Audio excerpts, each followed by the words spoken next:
Менің есімім Аяжан. Бірақ менің балалық шағым аяқталмай жатып жаншылып қалған. Әкем бізді тастап кеткенде мен небәрі 7 жаста едім. Анам жылап жүріп, түнде еден жуып, күндіз нан сатты. Біз ешкімге жалынған емеспіз, тек өмірден әділет іздегенбіз. Бір күні үйге алыстағы туысымыз Нұрсұлтан аға келді. Анам оны ағаңның баласы, өз бауырың деп таныстырды. Қаладан жұмыстан қысқарып ауылға уақытша келіптіміз. Көзіндегі от, күлгені жылы көрінген. Алғашында мен оған сендім. Аяжан деп еркелететін. Тіпті анамның еркелеткенінен де тәтті естілетін. Бірақ неге екенін білмеймін, бір күні жаныма тым жақын келіп шашымнан сипағанда жүрегім біртүрлі соқты. Бөтен, соғық, түсіне алмай, жай ғана жылы сөз екенін өзімде түсіндім. Сол түн ешқашан ұмытылмайды. Анам түнгі жұмысқа кетті. Үйде мен, інім және Нұрсұлтан ғана қалдық. Інім ұйықтап жатқан. Мен бөлмеме кіріп, жарықты өшіріп көрпеге орандым. Түнгі үнсіздік жабысып тұрғанда еді. Сосын есік жай ғана сықырлап ашылды. Аяжан деген сыбырды естідім. Үнім шықпады. Өзімді естімегендей кейіп таныттым. Бірақ сол сәтте жүрегім қатты соғып, терім мұздап кетті. Ол ішке кірді. Мен қозғала алмай жаттым. Көзімді жұмып қорқынышпен тығылып жаттым. Бірақ ол үндемей жаныма келіп отырды. Көрпені түріп, аяқ жағымнан ұстап, ақырын аяғымды тартып қозғалтты. Мен тұрып кеткім келді, бірақ денем мені тыңдамай қалды. Тек іштей, кетші өтініш, ештеңе істеме деп, іштей айқайлап жаттым.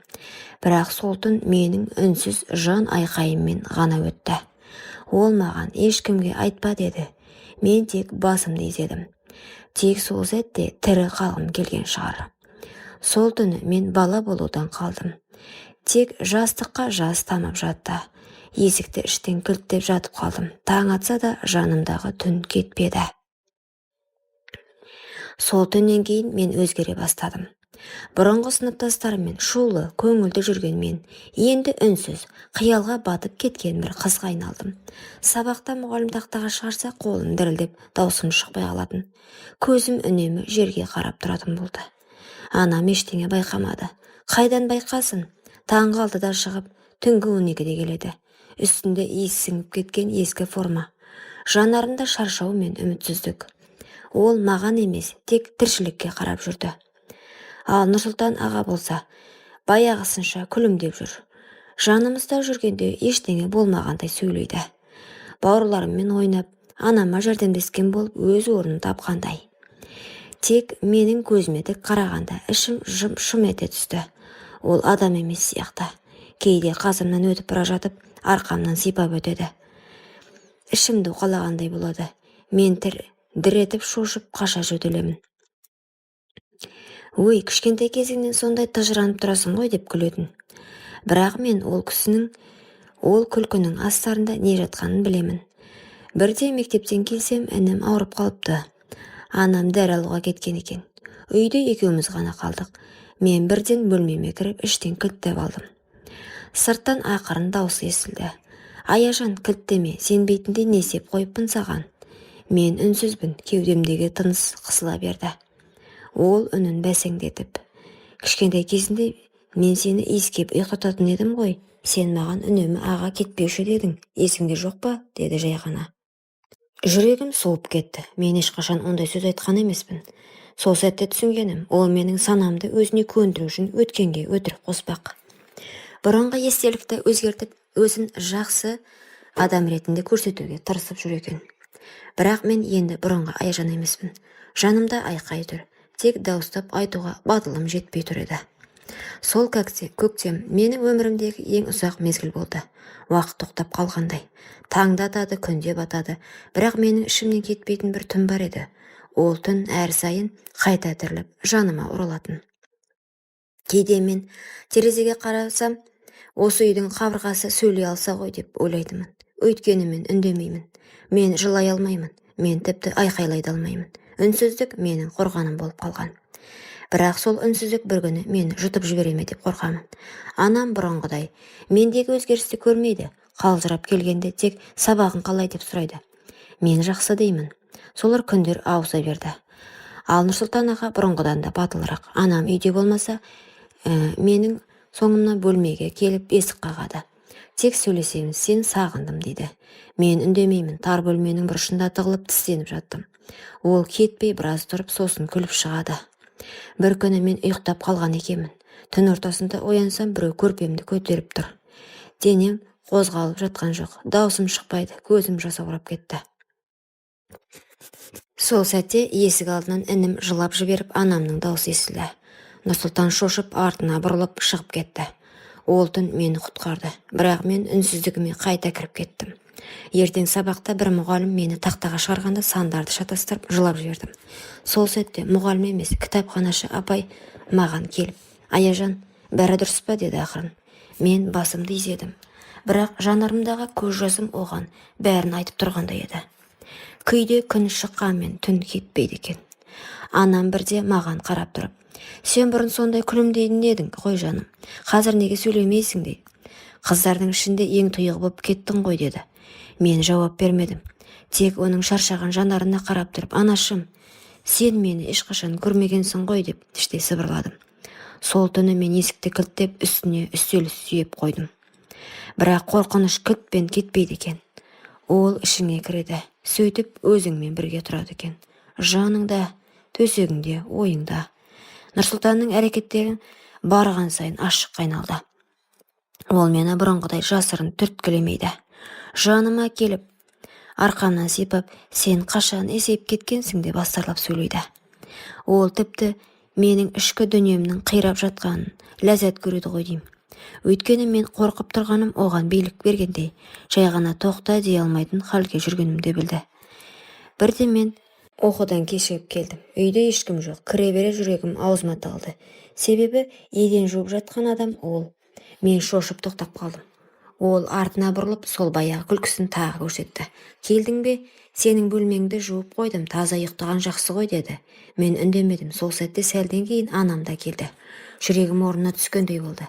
Бірақ мен түнге дейін санауды әдетке айналдырып. Таң атқанша неше сағат, анаң жұмыстан қайтқанша неше минут. Менің уақытым енді күнмен емес, қорқынышпен өлшенетін болды. Бір күні кітабымды үйде ұмытып, мектепке бос келіппін. Кітапханашы апай шақырып алды. «Аяжан, не болды? Қолың дірілдеп тұр ғой. Көзіңде ұйқы жоқ» деді. Мен тағы үнсіз қалдым, бірақ ол қоймай, ақырын қолымды ұстап тұрып, «Кейбір оқушылар үнсіз болады, бірақ ол үнсіздіктің артында көп нәрсе жатуы мүмкін» деді. Сол сәтте мен жылағым келді, бірақ көз жасым шықпады. Тек қолымды тартып алып, кітапты алып сытылып кеттім. Кітапхана менің тығылатын жалғыз орным еді. Мұндағы үнсіздік үйдегі түннен емес, тыныштықтан тұратын. Бір күні Мәдина апай менен сұрады, «Аяжан, үйіңде өзіңді жайлы сезінесің бе?» деп. Мен ойланып тұрып, ақырын басымды шайқадым. «Сенің көзіңдегі қорқынышты көріп тұрмын, бірақ мен ешқайда кетпеймін. Қашан дайын болсаң тыңдаймын» деді. Сол күн басқа күндерге ұқсамады. Анам таңертең қатты шаршап оянды. Жұмыстан шығарып жібере ме деп ойымда отыр. Мен оның жанындағы әлсіз күйді көріп тұрып, ештеңе айта алмадым. Айтсам, ол бәрін жоғалтады ма деп қорықтым. Ал Нұрсұлтан аға, бүгін ол мені, «Сен маған ешқашан қарсы келмейтінсің, неге өзгеріп кеткенсің?» деп сыбырлады. Мен үндемедім, бірақ іштей, «Өзгеріп жатырмын, өзгеруге мәжбүр болдым» дедім. Сабақтан кейін кітапханаға бардым. Мәдина апай мені күтіп отыр екен. «Аяжан, жай ғана отыршы, бүгін саған ешқандай кітап бермеймін, тек тыңдаймын» деді. Мен алғашында үндемей отырдым. Қолым дірілдеп, көзім жерден көтеріле алмады. Сосын жай ғана сыбырладым. «Мені үйдегі бір адам түнде бөлмеге келеді» дедім. Сол сәтте сөздерімнің аяқталмай тұрған ол түсінді. Қолынан ақырын ұстап, «Аяжан, сен батырсың, үндемей жүргенің қорқақтық емес, аман қалудың амалы болсын. Енді мен сенің жаныңдамын, енді жалғыз емессің» деді. Менің көзіме жас келді. Ол артық сұрамады, бірақ ол мені мектеп психологына апарды. Психологпен сөйлесу оңай болмады, бірақ әр сөзімнен кейін ішім жеңілдеп жатқандай болды. Сол күні мен алғаш рет үйге қорықпай бардым. Мәдина апай мен психологтың қолдауынан кейін мен ақырын өз даусымды тауып келе жаттым. Мектеп директоры, құқық қорғау бөлімі бәрі іске араласты. Bir kеште анам үйге шаршап келіп, төрге отыра бергенде мен жүрегімді қолыма алып айттым. Анашым, мен саған бір шындықты айтуым керек, өте ауыр. Бірақ мен үнсіз қалсам тағы да бір күн мені жоқ қылуы мүмкін. Анам таңырқап қарды. Менің көзімде жас, даусым дірілдеп тұр. Нұрсұлтан аға, ол менің бөлмеме түнде кіреді. Ұзақ уақыттан бері маған тиіп жүр дедім.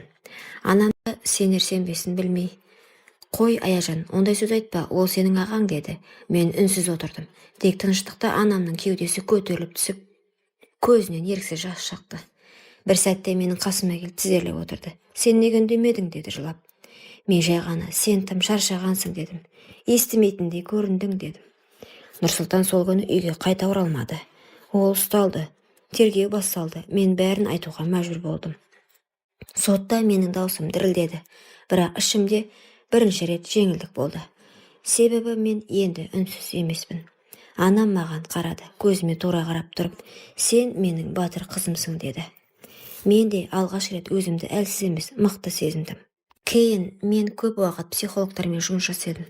Өмірді қайта үйрендім. Қағаз бетіне ойымды түсіре бастадым. Өз күнімді өзіме жазып отырдым. Бірнеше жылдан соң мен өзімнің хикаямды кітапқа айналдырдым. Кітаптың атауы «Үнсіздік ішіндегі айқай». Бұл тек менің ғана емес, үнсіз жүріп, жылаған мыңдаған қыздың айқайы еді. Бұл оқиға қыздардың үнін естімейтін қоғамға ой салады. Аналарға ескерту.